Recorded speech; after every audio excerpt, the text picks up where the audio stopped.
오늘 오전 예배 때는 복음과 할례에 관한 논쟁이란 제목으로 은혜를 나누고자 합니다. 오늘 이 본문에 대해서 사실 유대인들에 관한 문제인데 우리가 오늘 이렇게 이런 문제를 다루는 것이 어떤 거냐 이렇게 말할지는 모르겠습니다만 그래도 이 유대인에 관한 어떤 이 사도 바울의 비판이 이것이 왜 그러냐면 사도 바울이 이렇게 유대인들을 비판하는 것은 사도 바울의 복음에 대한 어떤 깨달음이 있기 때문에 그렇습니다.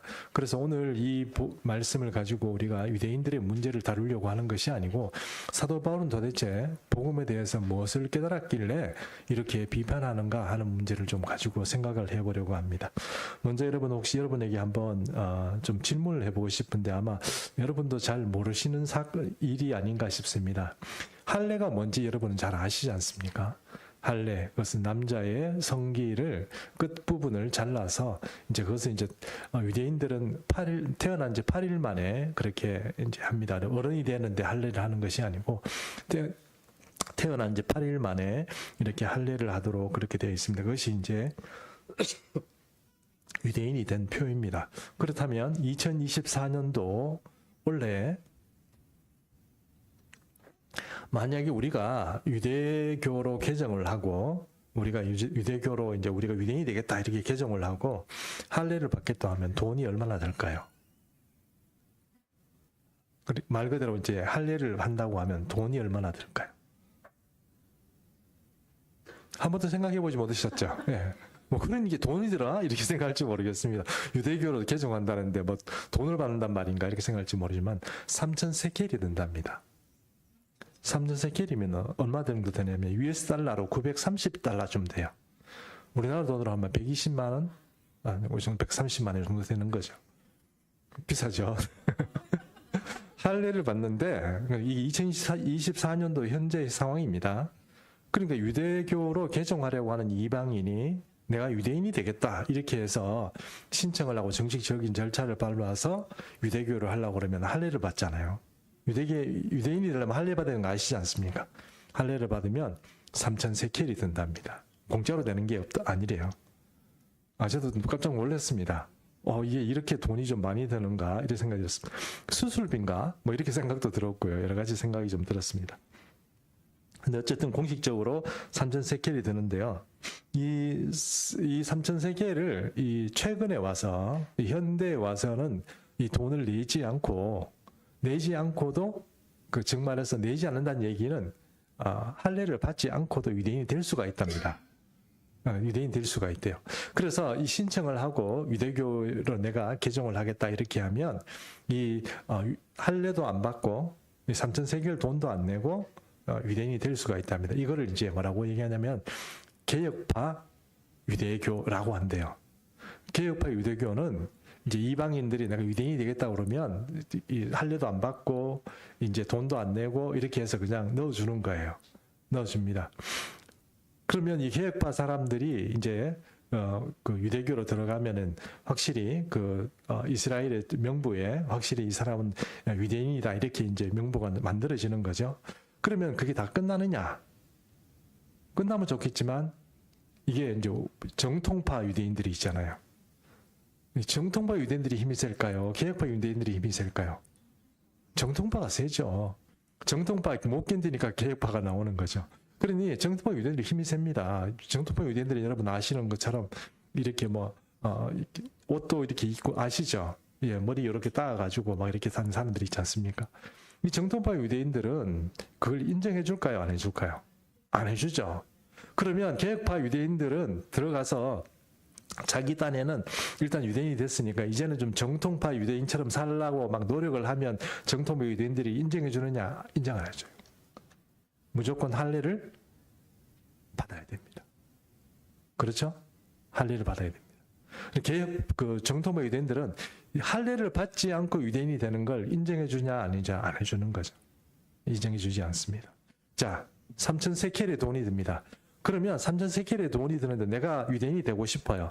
그러면 그것도 이제 개혁파 사람들하고 이렇게 줄을 닿아서 유대인이 되면 인정을 잘 안 해주니까 유대인들을 인정 안 해주고 사람 취급 안 하니까 잘 넣어주지도 않고 자기들 행사에 잘 데려가지도 않으니까 안 되겠다 싶어서 내가 정통파의 유대인이 되고 이제 할례도 받겠다 이런 어떤 결심이 들었습니다. 그런데 돈이 없어요. 3,000세켈이 없어요. 3,000세켈이 없으면 이 사람이 정통파의 유대인이 되려고 그러면 어떻게 하면 될까요? 저밖에 모르는 사실이네요. 어떻게 하면 되느냐면 이 사람이 정통파 유대인들하고 같이 살면서 유대인이 가지고 있는 613개의 계명을 지키면서 살아가면 정통파 유대인에서 이 사람은 우리 정통파 유대인이니까 인정해주고 3,000세켈을 정부에서 보조로 받아가지고 없애주는 거예요. 물론 여러분 우리가 유대인이 되고 싶은 생각이 혹시 여러분 중에 있으시면 가서 개혁파 사람들하고 이어서 유대인 되는 건 좋지만 그렇게 되고 나면 유대인들이 인정을 안 해줍니다. 이제 따돌림 당하는 거예요. 잡촉처럼 취급해요. 옛날 유대인들이 사마리아 사람들 좀 잡촉 취급한 것처럼 그렇게 취급을 받아요. 유대인들이 인정이 안 되는 거예요. 그러므로 유대인 되려고 그러면 기왕이면 어떻게 해야 돼요? 613개의 조항을 지키고 유대인들하고 같이 그 정통파 유대인들하고 살면서 할례를 아프지만 돈도 절약하고 할례를 받아야만 유대인이 되는 거예요. 이게 2024년도 현재 상황입니다. 변동된 적이 없습니다. 이해하시죠? 그럼 지금 오늘 우리가 이 할례 문제를 가지고 로마 시대 이야기를 따지고 있잖아요. 그렇죠? 현대에 와서도 개혁파 사람들이 좀 생겨가지고 이런 할례 문제를 좀 이렇게 조금 양보해주고 그래도 유대교를 받아주는 어떤 그런 사람이 있다고 생각하면 로마 시대는 어땠을까요? 더 심했겠죠. 그렇지 않았을까요? 로마 시대는 더 심했단 말입니다. 그러면 오늘 우리가 로마서를 딱 읽을 때 사도 바울이 이 할례 문제에 대해서 막 비판하고 이렇게 하지만 사도 바울이 비판하는 것을 자세히 일반적으로 우리가 생각할 때 지금 지금 본문을 가지고 일반적으로 우리가 말할 때는 유대인이 가지고 있는 외식 그리고 껍데기만 주장하는 껍데기만 이렇게 할례만 받아가지고 율법을 잘 지키지 않는 그 문제에 대해서 비판하는 것 같지만 사실은 포인트가 틀렸어요. 뭐가 포인트입니까? 유대인들이 613개의 조항을 가지고 이 할례라는 것에 이 보자기를 사서 그것을 누구에게 덤태기 씌우려고 하는 거예요? 이방인 그리스도인. 너희도 우리처럼 믿어야 된다는 거예요. 그 할례라는 그것을 너희도 받아라. 받아야 돼. 그래야 구원이 되고 하나님 나라의 백성이 되는 거야. 그리고 너희 그 할례라는 그 껍데기만 끝나는 게 아니고 사실은 뒤에 뭐가 있는 거예요? 613개의 계명이 있는 거예요. 너희도 이렇게 계명을 지키면서 살아야 어떻게 해요? 하나님 백성으로 인정받고 사는 거야. 이렇게 되는 거예요. 사도 바울이 그게 아니라고 지금 주장하는 거예요. 그래서 오늘 이 율법의 어떤 로마서 본문만 보면 이 위선적인 유대교 사람들에 대해서만 비판하는 것 같지만 사실은 그것을 자세히 보면 자기들도 잘 못 지키는 613개의 계명을 그걸 가지고 누구에게 지금 덮어 씌우려고 하는 거예요? 이방인 그리스도인, 로마 교회에 있는 이방인 그리스도인에게 너희도 지켜야 돼 이렇게 하고 지금 덮어 씌우려고 하니까 사도 바울이 화가 난 거예요. 그러니까 이런 배경을 잘 알고 오늘 본문을 좀 봐야 한다는 것입니다. 그래서 이제 2024년가 됐거나 또 아니면 로마 시대에 바로 지금 오늘 이 본문이 쓰여져 있는 그 시대에 배경이 되었거나 이 할례 문제 이 문제에 있어서는 아주 어떤 뭐라고 할까요? 할례의 문제에 있어서는 이게 유대인들에게는 매우 중요한 문제고 그들의 목숨과 같은 문제다 이렇게 말할 수 있습니다. 그래서 이 할례는 그러면 비성경적인 건가? 아니면 이제 현대의 그리스도인들은 우리가 할례를 우리가 따로 받을 필요는 없지만 그렇다고 해서 사도 바울이 지금 이 할례를 비판한다고 해서 할례 자체가 비성경적이냐? 그렇지는 않습니다. 우리 창세기 17장 10절 한번 보겠습니다. 창세기 17장 10절 말씀. 예, 앞에 나와 있습니다. 우리 같이 읽습니다. 시작. 너희 중 남자는 다 할례를 받으라. 이것이 나와 너희와 네 후손 사이에 지킬 내 언약이니라. 이것은 이 말씀은 창세기 17장에 나오는 이 말씀은 아브라함이요 99세가 되었을 때 하나님께서 아브라함을 찾아오셔서 이렇게 하신 말씀입니다. 그럼 99세가 되면 바로 내년에 이삭이 납니다. 이삭이 납니다. 나면서 하나님께서 마지막으로 99세에 아브라함을 찾아오셔가지고 세 가지를 하세요. 그 첫 번째는 뭐냐면 아브라함이란 이름을 아브라함으로 바꿉니다. 이제 새로 이름이 바뀌는 거죠. 여러분, 우리 개신교는 그렇게 하지 않지만 가톨릭은 어떻게 합니까? 세례를 받으면 이름을 주죠. 새 이름을 줍니다. 여러분, 저는 이윤목이라는 사람인 거 여러분 잘 아시잖아요. 천국에 가도 이윤모가 이렇게 부르면 곤란하겠죠.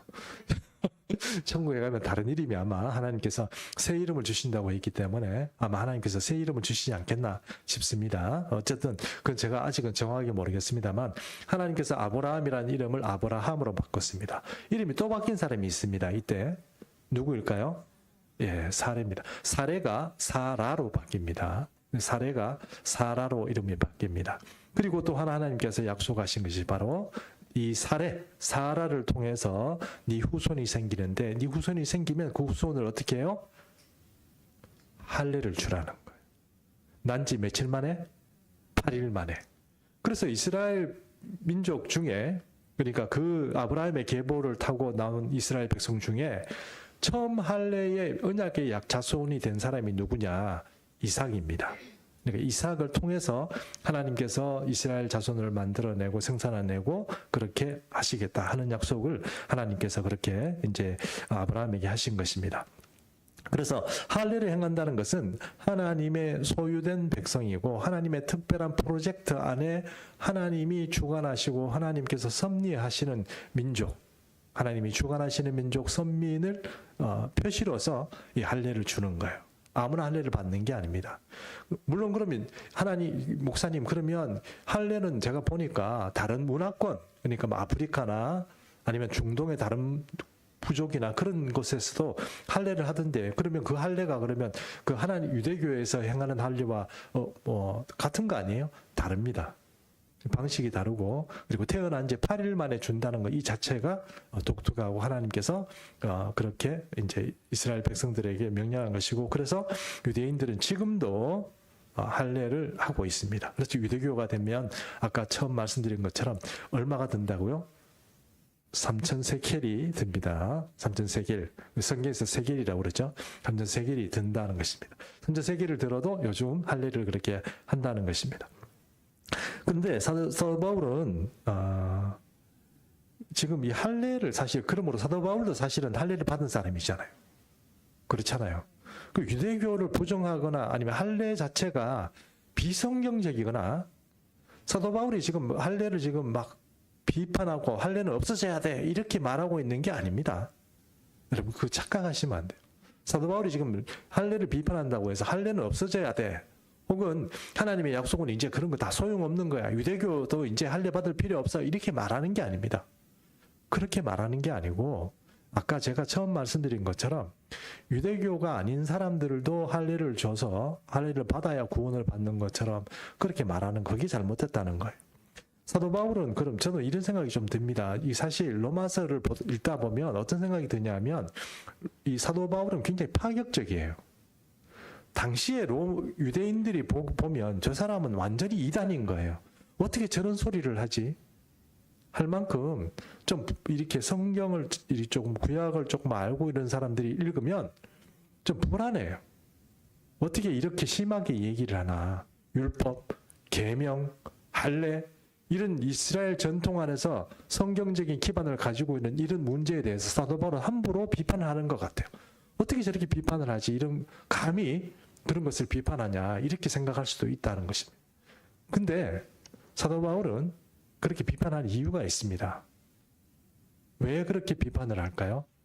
유대교의 어떤 문제를 자꾸 지적하려고 하는 것일까요? 그게 아니고 할례나 율법이나 계명이나 이런 것들을 뛰어넘는 하나님의 은혜가 지금 주어졌는데 그거를 잘 깨닫지 못하고 옛날 것을 붙잡고 그걸 가지고 살려고 하니까 유대인들이 답답한 거예요.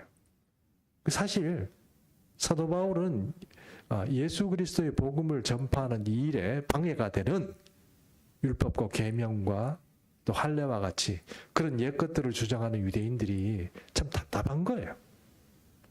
예수 그리스도의 복음으로 이 모든 것들이 이제는 유대인들이 생각하는 것처럼 내가 할례를 하고 계명을 지키고 율법을 지켜서 구원받고 복받고 은혜 받는 삶이 아니고 예수 그리스도를 통해서 전적으로 우리에게 이런 은혜가 주어진다는 것을 믿지 못하고 깨닫지 못하는 그 유대인들이 답답한 거예요. 그게 잘못된 게 아니고 그 넘어 있는 것들을 지금 주어졌는데 그것을 못 보고 여전히 옛날 것으로 끌고 가려고 하는 그 유대인들이 답답한 거예요. 그래서 지금 비판한다는 것입니다.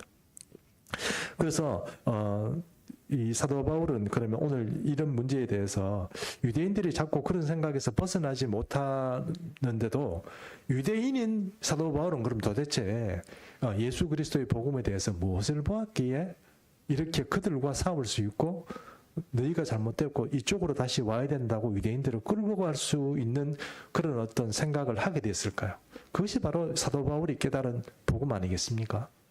그 사도 바울의 복음이 뭐냐 하면은 그것을 오늘 한 3가지 정도만 제가 좀 정리를 해봤습니다. 전 솔직히 이번 설교를 준비하면서 은혜 많이 받았습니다.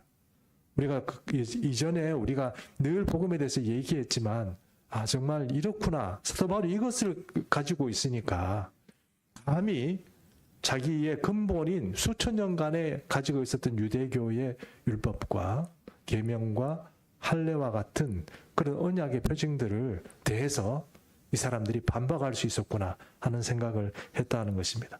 사도 바울이 그러면 가지고 있었던 생각, 사도 바울이 깨달은 예수 그리스도의 복음이 무엇이냐? 그 3가지 중에 첫 번째는 예수님께서 다 담당하셨다는 것입니다. 예수님께서 다 담당하셨다는 것입니다. 예수님께서 무엇을 담당하셨을까요? 이사야서 53장 4절 전반절 한번 보겠습니다. 이사야 53장 4절 전반절 제가 읽겠습니다. 그는 실로 우리의 질고를 지고 우리의 슬픔을 당하였다 이랬습니다. 그는 실로 실제로 우리의 질고를 졌습니다. 우리의 질고를 졌다는 것은 우리의 질병을 치셨다는 거예요. 그리고 우리의 슬픔을 우리가 삶 자체가 여러분 기쁩니까? 저는 좀 슬픈 삶을 살아왔습니다. 제 얼굴 표정이 좀 여러분 기쁜 표정입니까? 슬픈 표정입니까? 솔직히 얘기하십시오. 좀 우울해 보이지 않습니까? 얼굴이. 예. 비웃는 거 아닙니다. 제가 제 자신을 뭐 자책하는 것도 아닙니다. 원래 제가 좀 빵긋빵긋 웃는 적이었는데 지금 이렇게 되는 것은 삶을 살다 보니까 좀 우울한 일들이 많은, 슬픈 일들이 많은 거예요. 보상이 안 되는 내 삶을 살아오면서 내 젊은 청춘과 지금까지 살아오면서 뿌려버렸던 눈물과 괴로움과 시간들 이런 것들 보상이 안 되는 거죠. 다 삶을 살면서 인생 자체가 슬픈 어떤 그런 삶들을 살아와 버린 거예요. 근데 이거를 주님께서 가져가 버리신 거예요. 십자가를 통해서 우리 질고도 마찬가지입니다. 우리 질병의 문제도 우리가 이제 더 이상 따라해 보십시오. 아플 필요가 없다. 아플 필요가 없다. 왜요? 주님이 우리의 것을 가져가셨기 때문에 그래요. 이게 믿어져야 돼요. 그게 믿어지면 여러분 내 질병이 주님이 가져가시는 거예요. 근데 이걸 못 믿고 내가 어떻게 해요? 끌어안고 있으면 이게 여러분 고쳐지지 않고 내 평생에 그것이 계속 내 것이 된 거예요. 그러므로 이제 더 이상 아플 필요가 없는 거예요. 주님이 십자가 아래서 여러분 다 갖다 놓은 거예요. 갖다 놓으시면 됩니다. 찬송가 중에 이런 게 있습니다. 십자가 그늘 아래 나 쉬기 원하네. 저 햇볕이 뜨겁고 또 짐이 무거워. 이 광야 같은 세상에 나 살아갈 때에 주 십자가의 그늘에 내 쉴 곳 찾았네. 예, 세상에서 내가 다 내 책임이고 내 문제고 내 어려움이고 내 질병이고 내 슬픔인 줄 알았는데 그 모든 것들을 내려놓을 때가 있고 대신 져줄 분이신 거예요. 그게 예수님이에요. 사도 바울은 그걸 본 거예요. 아, 이분이, 이 예수님이 내 모든 것을 가져갔구나. 이사야 53장 5절에서 6절 말씀도 한번 보겠습니다. 이사야 53장 5절에서 6절 말씀요. 자, 5절 제가 읽겠습니다. 여러분 6절 읽어주십시오. 그가 찔림은 우리의 허물 때문이요 그가 상함은 우리의 죄악 때문이라. 그가 징계를 받음으로 우리는 평화를 누리고 그가 채찍에 맞음으로 우리는 나음을 받았도다. 우리는 다 양 같아서 그릇 행하여 각기 제 길로 갔거늘 여호와께서는 우리 모두의 죄악을 그에게 담당시키셨도다. 여러분, 성경이 말하고 있는 것처럼 사람은 구제 방법이 없습니다. 스스로 구제 방법이 없어요. 내가 아무리 잘해도 안 되는 거예요. 죄를 지을 수밖에 없는 사람이에요.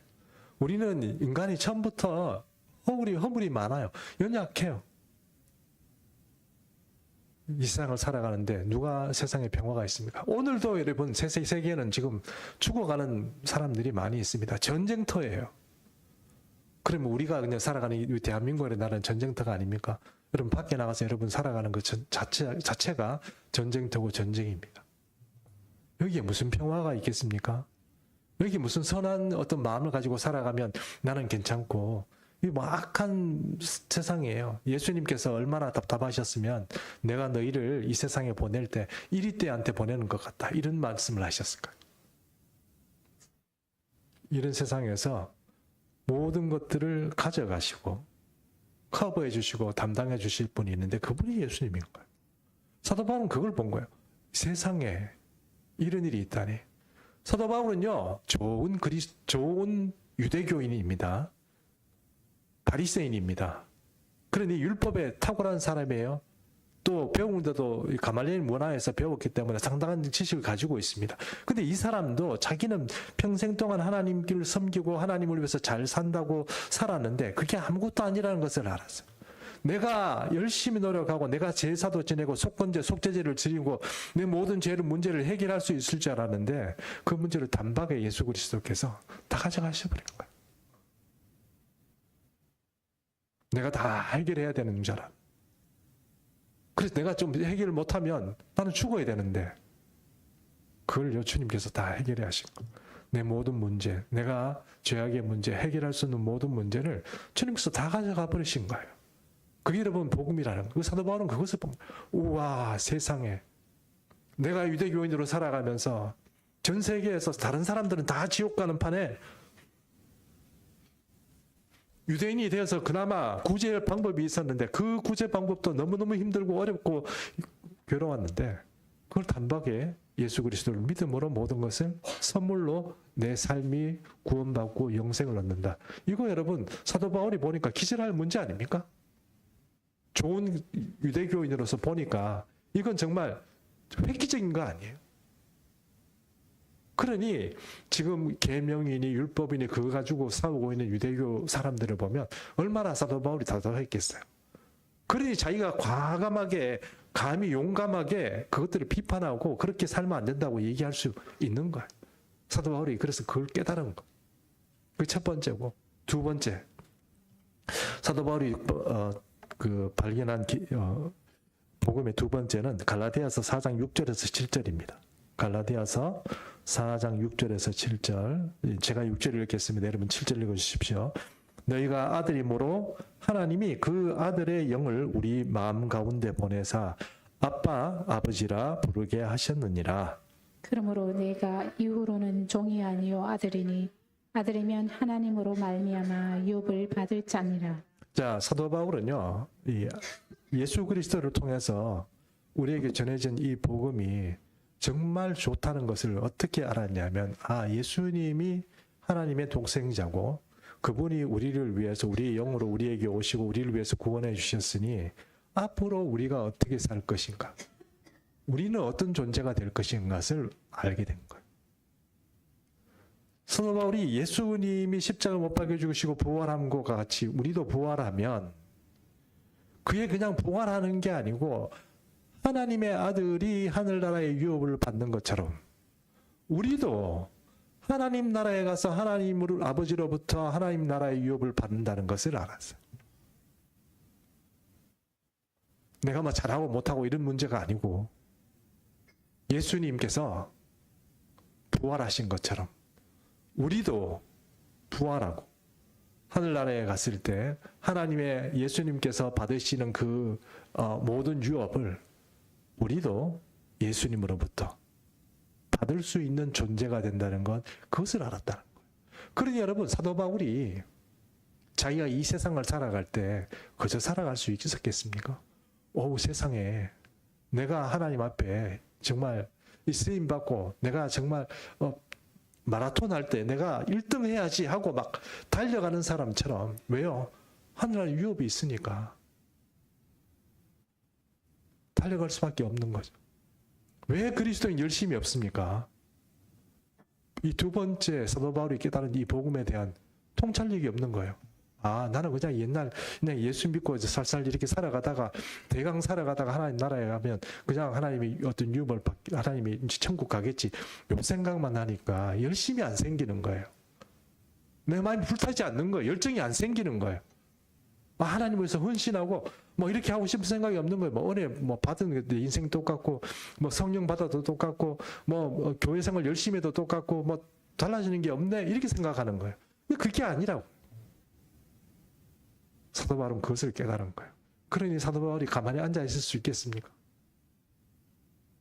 두들겨 맞고 죽을 뻔한 위기를 겪고, 태장이라고 그러죠. 두들겨 맞는 거 좀 이렇게 엎드려 놓고 궁뎅이 때리는 거 있잖아요. 50대 때리면 죽는다고 49대 때리는 거 있잖아요. 그 49대 때리는 걸 3번이나 맞았어요. 왜 맞았겠어요? 로마서처럼 오늘처럼 이런 얘기를 하니까 맞는 거죠. 유대인들이 열받는 거죠. 감히 하나님께서 말씀하신. 여러분, 근데 사도 바울은 마음이 뜨거운 거, 그렇게 되더라도 못 참는 거예요. 지금 복음을 전해야 되는 거예요. 하나님 나라의 유업을 내가 받는다니까, 내가 마음껏 받아야지 하는 생각이 있으니까 내가 열심히 달려갈 수밖에 없는 그런 사람이 되었다는 겁니다. 사도 바울의 그런 열심히 여러분 깨달아지는 그런 은혜가 여러분 있게 되기를 축복합니다. 넘어가겠습니다. 세 번째는 뭐냐면 우리에게 성령을 주셨다는 거예요. 예수 그리스도의 복음이 우리에게 주는 세 번째 혜택은 복음이 성령을 주시는 거예요. 우리는 과거에 성령을 주시면 이렇게 이상한 소리나 하고 그런 것만 자꾸 생각했는데, 이 성령을 주신다는 게 이게 놀라운 거예요. 복음을. 여러분, 왜 성령이 주시는 게 놀라운지 아십니까? 예수 그리스도께서 복음 전하기 전에 성령을 주신다는 의미는 어떤 건지 아십니까? 왕에게만 줬어요. 선지자에게만 줬어요. 제사장에게서만 줬어요. 그 사람들에게만 기름 부어주고, 그 사람들에게만 하나님께서 주시는 특별한 소유의 사람들, 전 세계에서 하나님이 쓰시는 소수의 사람들에게만 준 게 성령이에요. 근데 예수 그리스도를 통해서 이 성령을 누구에게 주십니까? 만민에게 부어주세요. 그런데 그걸 가지고 요즘 현대 그리스도인 중에 그래가지고 이걸 받아야 된다, 말아야 된다, 말씀에 충실해야지, 성령 받으면 어떻게, 그렇게 생각하는 그 자체가 성경적으로 뭔가 복음에 대해서 이 통찰력이 부족한 거예요. 성령을 받아야 되는데, 성령을 주시면 우리에게 능력이 생기고 다이나믹한 어떤 삶이 생기고 뭔가 어려운 문제들을 타개하고 일어나갈 수 있는 모든 실력과 능력이 우리에게 공급이 되는데, 그거 다 덮어버리니까 무기력하고 능력 없는 그리스도인이 다 되시잖아요. 사도 바울이 그걸 깨달은 거예요. 성령을. 그래서 여러분, 사도 바울의 어떤 신학이 자꾸 교리적인 신학이라고 생각하는 사람들은 저는 어리석다고 생각해요. 제가 목사님들 비판하는 게 아니고. 사도 바울이 여러분 서신서들을 잘 읽어보면 거기에 성령이라는 얘기가 빠진 적이 있습니까? 사도 바울만큼 성령의 은사에 대해서 설명하지 않은 그런 사람이 있습니까? 설명한 사람이 있습니까? 그럼 그만큼 통찰력이고 성령을 받는 게 굉장히 중요하고, 그것이 우리의 복음에 있어서 진짜 실력이라는 것을 아니까. 그래서 사도 바울은 성령에 대해서 얘기를 하지 않습니까? 성령의 얘기 몇 가지 한번 보겠습니다. 요한복음 14장 16절. 제가 읽어보겠습니다. 예수님이 하신 말씀입니다. 내가 아버지께 구하겠으니 그가 또 다른 보혜사를 너희에게 주사 영원토록 너희와 함께 하시리라. 내가 너희와 제자들과 함께 한 것처럼 이제는 성령을 너희에게 주셔서 성령께서 너희와 영원히 함께 하게 하시리라. 그렇게 말씀하셨습니다. 근데 성령이 없어도 된다고요? 성령 안 받아도 된다고요? 그게 믿는 거라고요? 그 성경 위배된 얘기 아니에요? 예수님이 하신 말씀이 뭐면 우리는 성령 받아야 되는 거고 성령이 우리와 함께 있어야 되는 거예요. 성령이 함께 하지 않는 게 이상한 거예요. 그 잘못된 신앙인 거예요. 요한복음 16장 7절 말씀 보겠습니다. 요한복음 16장 7절 또 제가 읽어보겠습니다. 그러나 내가 너희에게 실상을 말하노니 내가 떠나는 것이 너희에게 유익이라. 예수님 말씀입니다. 내가 떠나지 아니하면 보혜사가 너희에게 오시지 아니할 것이요 가면 내가 그를 너희에게로 보낸다 그랬습니다. 성령이 오셔야 좋다는 겁니다. 내가 있는 것보다 성령이 있으면 너희에게 더 좋다는 거예요. 예수님 말씀이에요. 누가복음 11장 13절 우리 같이 읽겠습니다. 시작. 누가복음 11장 13절 시작. 너희가 악할지라도 좋은 것을 너희에게 줄 줄 알므로 하물며 너희 하늘 아버지가 죽은 자에게 성령을 주시지 않겠느냐 하시니라. 누가복음 11장 13절입니다. 하나님께서 우리를 위해서 아버지가 자식에게 보니까 아버지가 자식이 필요하고 좋은 것이 있어서 아버지가 주려고 해요. 근데 이 아버지가 악한 사람이야. 나쁜 놈이야. 그런데도 자식에게는 좋은 것을 주려고 해요. 그런데 하물며 하나님께서 너희에게 좋은 것을 주시지 않겠느냐. 좋은 것을 주시고 싶어요. 좋은 것을 덮여주고 싶어요. 좋은 것을 이 사람 애들에게 주고 싶어요. 하나님의 자녀에게 주고 싶어요. 그 자녀에게 주고 싶은 그게 뭐냐? 성령이라는 거예요. 근데 왜 하나님께서 주시기 좋아하는 그 성령을 주시겠다고 그러는데 일부 이상한 분들은 안 받으려고 그래요. 그게 조금 여러분 잘못됐다는 겁니다. 사도 바울의 생각에 예수 그리스도의 복음이란 너무너무 좋은 것이었습니다. 유대교인들이 생각하는 것처럼 내가 좀 잘해서 복 받는 것과는 차원이 다른 그 복음. 그래서 이게 지금 사도 바울은 이런 얘기를 할 수밖에 없다는 것입니다. 그럼에도 여전히 율법과 할례와 같은 것으로 구원을 받을 수 있다고 생각한 유대인들, 그리고 그것을 이방인 그리스도인에게 강요해서 이방인 그리스도인을 자기식으로 613개의 조항 안으로 끌어들이려는 이 로마 교회의 교인들, 로마 교회 특별히 유대교 출신의 교인들이 하는 이 작태를 보면서 사도 바울이 이런 비난을 하는 것입니다. 오늘 우리가 본문을 성경 읽기 전에만 딱 배우고 오늘 설교하면서 한 번도 제가 말씀 안 드렸거든요. 이제 한번 보겠습니다. 로마서 2장 28절 29절입니다. 로마서 2장 28절 29절. 제가 28절 읽겠습니다. 여러분 29절 읽어주십시오. 무릇 표면적 유대인이 유대인이 아니요 표면적 육신의 할례가 아니니라. 오직 이면적 유대인이 유대인이며 할례는 마음에 할지니 명에 있고 율법 조문에 있지 아니한 것이라. 그 칭찬이 사람에게서가 아니요 다만 하나님에게서니라. 아멘. 사도 바울은 우리가 그리스도인이 되면 유대인들이 얘기하는 것처럼 할례를 받고 유대인들이 가지고 있는 613개의 조항을 지켜야 한다고 절대로 그렇게 말하지 않습니다. 유대인들은 좀 억울했습니다. 사실. 왜 억울했을까요? 지금은 자기가 수천 년 동안 이 전통 안에서 살아오면서 전 세계에서 자기만 하나님 나라의 백성이었어요. 선민이었어요. 거룩한 백성이었어요. 그래서 이방인들처럼 용서하고 들으십시오. 개판으로 살아온 사람이 어느 날 갑자기 그리스도인이라고 하나님 안에 들어오는 게 못마땅한 거예요. 나는 지금까지 이렇게 거룩하고 늘 율법을 지키면서 어릴 때부터 훈련받고 이렇게 자라와가지고 하나님의 나라의 백성으로 와서 지금 구원받아가지고 이렇게 있는데 갑자기 간음도 하고 개판으로 살던 그런 이방인이 갑자기 들어와 형제가 되고 자매가 되고 교회라는 공동체 안에서 예수 믿고 이렇게 살아가는 것 자체가 자기들이 불만인 거예요. 자기들 생각해보니까 이 얼그러져 있고 뭔가 정리가 안 된 이 신앙생활하는 사람들을 보니까 불편한 거예요. 그래서 자기들이 또 정리해주고 싶은 거예요. 그래도 이제 우리가 조금 신앙적으로 우리가 아니까, 야, 신앙적으로 좀 그래도 하나님 믿고 살라 그러면 이런 조항들을 지키면서 할례도 받고 이렇게 해야 돼. 가르친 거죠.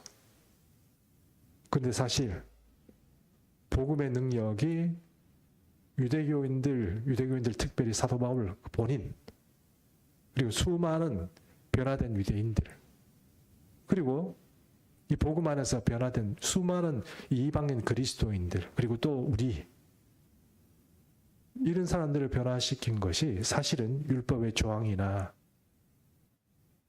우리가 좀 잘 믿고 또 교인으로서 뭔가 잘 지키고 교회에 헌신했기 때문에 우리가 구원받고 좋은 그리스도인 되는 게 아니고, 이 사도 바울이 깨달은 이 복음, 오늘 특별히 3가지만 제가 말씀드렸습니다만, 이 3가지를 눈물나게 감사하고 눈물나게 감동적으로 살아가는 그 사람들에게 하나님이 우리에게 주시는 것.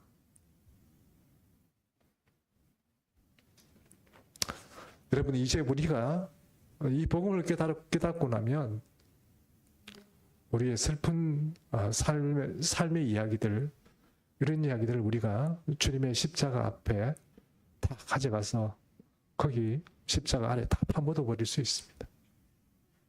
우리의 불안하고 두렵고 걱정되는 미래, 염려, 앞으로 어떻게 살 것인가, 그 여러분 주님께 맡기시면 됩니다. 주님께서 해결하실 거니까요. 그게 복음이니까요.